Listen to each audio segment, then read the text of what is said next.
Okay, let's go. We have a video for... Let me get into some background music.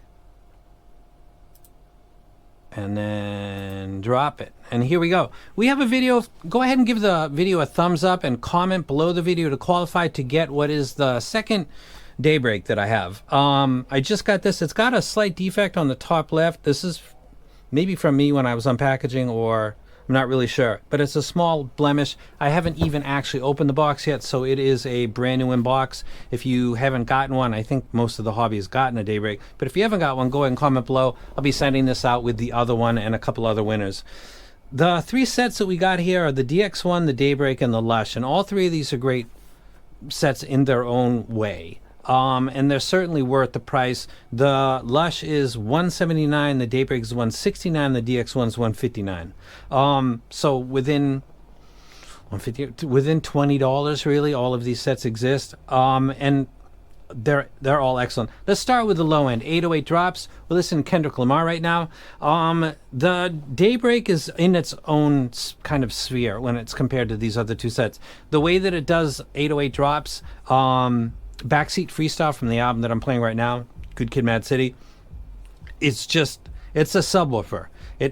That's how it sounds, and it sounds awesome with that part of my library. The other two sets, the Lush and the DX1, don't have as much energy in the low end, and they sound more traditional in there. They don't sound detached at all, so that's kind of to taste whether or not you like it. But just for 808 drops, it would be the Daybreak existing on another level, and then the other two, which are passable, but they wouldn't be sets that I'd recommend for bass dominant libraries. Like you're a hip-hop fan, that's most of what you listen to. The other two wouldn't be the wreck. A Daybreak, that would. As we get into a 4 and 5 string bass guitar, then the nuance of the whole frequency response graph kind of comes in, because the bass guitar is something that goes all the way out effectively to 5 or 6 kilohertz. The pulls, the plucks, the release, the ringing of the string is something that requires much more frequencies than what the name of that instrument implies, bass guitar. It exists way beyond there, and that tuning beyond the bass range can impact the overall quality of the sound of the instrument. The DX1 and the Lush sound better to my ear for the bass guitar than the Daybreak, and I think it's because the Daybreak it kind of jumps out at moments. And remember, the way that the 4 and 5 string bass guitar is, it's taking part of the instrument and boosting it up, and you can kind of pick that up. So if you're really a traditionalist and you like reasonably a subtle glide, just a little bit of bass on there, the DX1 and the Lush would be better choices for that instrument. Overall tuning, I think the DX1 probably would be the best. As we get into the kick drum, When the Levee Breaks from Led Zeppelin's 4th album, it's an example of a kick drum that's very much produced and intended to sound up in your face. The Daybreak, like with 808 drops, is the best at doing that. It really kind of just throws it at you, and it is a welcome experience. The Lush and the DX1 are not very different in how they present it, which is, it sounds produced, but it's not as powerful as the Daybreak. So I think the overall accuracy of the low end maybe is like the DX1 and the Lush, but if we're talking bass, a lot of people brain clicks to like 808 drops if you're watching my channel. The Daybreak would do that better. And the other two would be more kind of traditional. All of the low end would be done well. As we get into the mids, this is where it all starts to skew in the other direction for the Daybreak anyway. Vocals, Nina, Lane Staley, Chris Cornell. The DX1 is a single dynamic driver, and it sounds really, really good.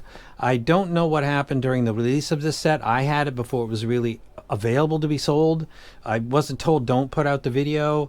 A lot of people didn't know the price. People were saying, where can I get it? There was a lot of that happens sometimes, unfortunately. But today I am doing this video because it's on Linsel and it's for $159, and that isn't the price. If I said that in the original video, I guess it didn't quite hit me how good of a deal based on the build quality and the sound quality. $159. It's the most affordable of these sets.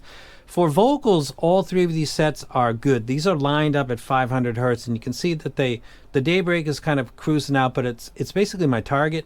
And the other sets are just less emphasized, with the DX1 being a little bit forward when it comes to the ear gain presentation. I think all three of these sets present vocals well, but I think that the DX1, listening to Neil Young and Ozzy Osbourne, rest in peace, the nasally kind of thing that you can get from them, almost all the time, and sometimes it's too much. It's usually beyond 800 hertz where that can become an offensive thing, like those vocals. Ozzy Osbourne with what sounds like not greatly produced Black Sabbath albums, vinyl rips, they're quality rips, but Ozzy sometimes can just really not really sound that great. Love him as a vocalist, a fantastic artist, but him and Neil Young both are kind of like bellwethers for whether or not something's going to be okay long term. So I think that the Lush and the DX1 would be better options, just if you're like mid-centric and you like that and you're not so interested in something that's got that slamming subwoofer.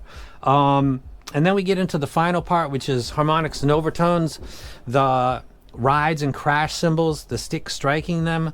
Remember when my finger, the pulls and the releases of strings with fingers or with picks on bass guitars or electric guitars or acoustic guitars, with or without distortion pedals, keyboards, pianos. When those moments like the pluck or the strike, like my knuckle hitting the table, a very small portion of that is the sonic event, and that creates sound. It might be 0.9 seconds that exists, but 90 to 80% of that is the ringing of the string or the cymbal or the sound created by the press of the piano key.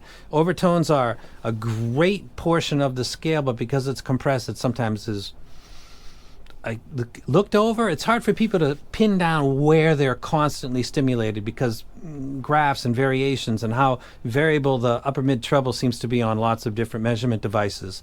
And also its compression.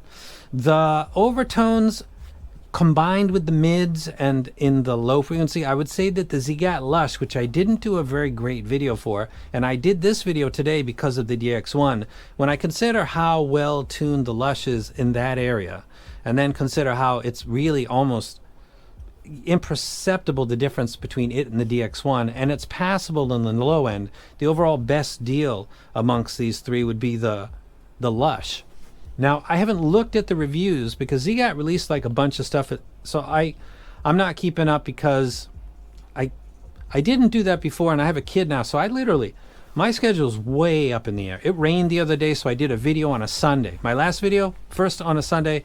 I've had this channel for 9 or 10 years. I don't think I've ever done a Sunday video, but it was raining. My kid was sleeping. I could do a video. Like, that's how planned I am. I don't have like a calendar with days that I'm going to do videos. When I can get one in, I'll do one. And then in between, I'm listening to stuff, and that has to be in the video. So the Ziigaat Lush, whoever said that that's a good set, I'll co-sign that. It's very good. The DX1 is fantastic as well. The build quality, I love the looks of it. For $159, you can't go wrong. Here's the thing about this video. You could pick any three of these, and I don't think you're going wrong really at all. It's just there's subtle nuances. The biggest audible difference that you can pick up between the three sets is when you have 808 drops, the subwoofer, I believe Crinear calls it a subwoofer, jumps out. It jumps out. Backseat Freestyle, listen to that track. I'm not being vague or like I listen to stuff and you're just not catching it. Listen to Backseat Freestyle off of the Good Kid Mad City and turn it up a little bit. That'll vibrate in your ear. I don't think people imagine that Crinear's going to release a set like that. That would be the departure from all three sets. Otherwise, they're all very good at the rest of the tuning. Overall, in the bass, in the vocals, in the overtones, I'd say that the Ziigaat Lush is the best set of the three. And it would get, all of these sets get my rec. If you're going to pick between the three, I would say the Lush. Stop. As I say that out loud, I'm looking and thinking, man, I really love the DX1.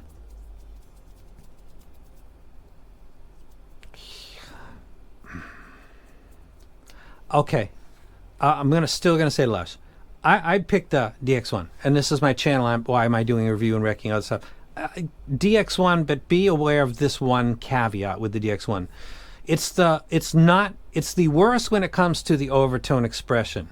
And you can see those peaks at 6 kilohertz and 8 kilohertz, and they are there. And if you turn it up just a little to try to get a little bit vocals a little forward and to get that bass up a little bit, if you do that just by turning up the gain, the volume, you're going to bring those peaks up and it will get fatiguing. So there's the least amount of headroom in this set compared to the other two.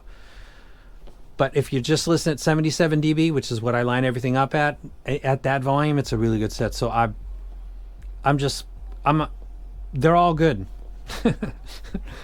I'll go with the Lush. What a nothing video. I was going to recommend a set, and now I'm saying all three are good. Damn, Lush. And I'm out. The Lush. The Lush. And comment below, give the video a thumbs up, and this might get sent to you, and I pay for shipping anywhere around the world. And now I'm out.